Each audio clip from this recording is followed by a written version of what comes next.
Comment installer votre osmoseur Classicos ou Deluxos? Comment installer l'alimentation en eau de votre osmoseur?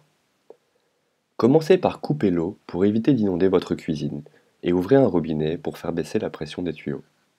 Vous pouvez alors dévisser le flexible eau froide de votre robinet en toute sécurité.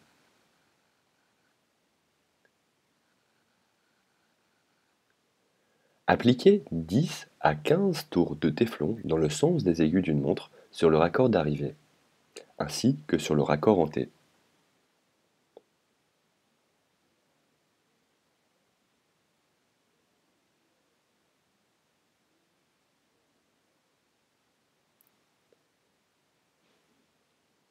Mettez le joint en caoutchouc dans le T et vissez-le sur l'arrivée d'eau froide. Serrez bien pour éviter toute fuite en vous arrangeant pour que le trou du T soit orienté dans une direction accessible, puis revissez le flexible sur le T en serrant bien.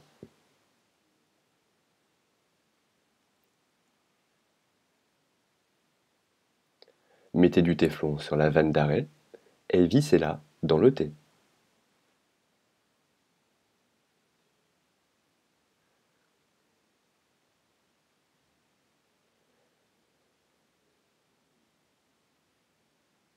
Dévissez la bague de serrage et passez-la autour du tuyau blanc. Venez connecter ce tuyau sur la vanne en l'enfonçant bien jusqu'au bout et resserrez la bague de serrage pour le maintenir en place. Et voilà, votre arrivée d'eau est installée. Comment installer le tuyau d'évacuation de l'eau rejetée par votre osmoseur? Cas numéro 1.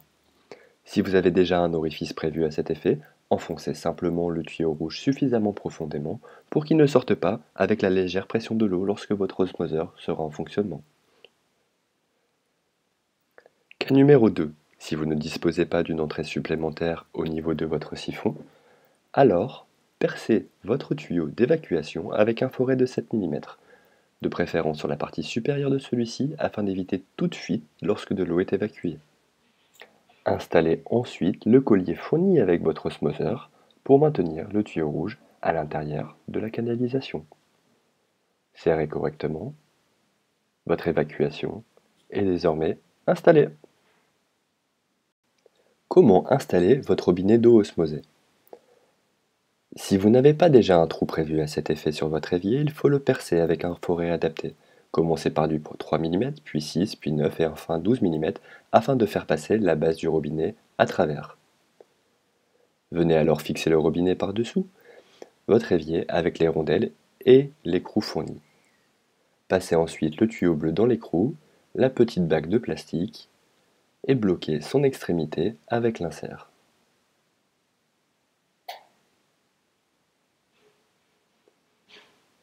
Entrez-le enfin dans le tube métallique du robinet avant de serrer l'écrou pour garantir l'étanchéité.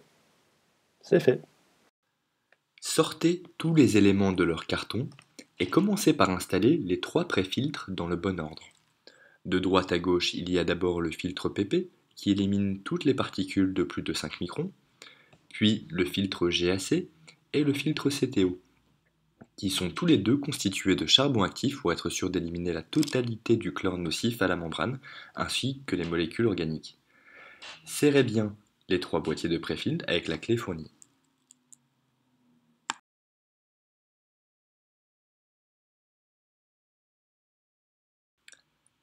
Installez ensuite la vanne sur le réservoir en appliquant 10 à 15 tours de téflon au préalable et branchez le tuyau jaune dessus.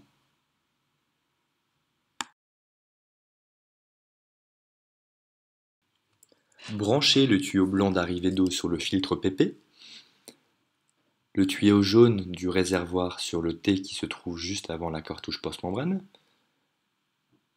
le tuyau bleu du robinet de l'autre côté de cette cartouche, et enfin le tuyau rouge d'évacuation juste après l'électrovanne de vidage. Branchez ensuite l'osmoseur sur l'alimentation électrique et ouvrez l'eau. Vidangez les pré-filtres pendant 1 à 2 minutes puis coupez l'eau de nouveau et videz le contenu du réservoir en ouvrant le robinet d'eau osmosée. Il faut alors installer la membrane osmotique.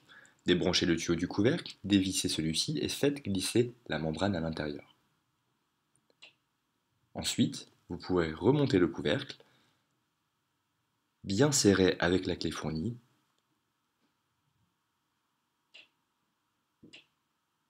et enfin remettre le tuyau blanc en place.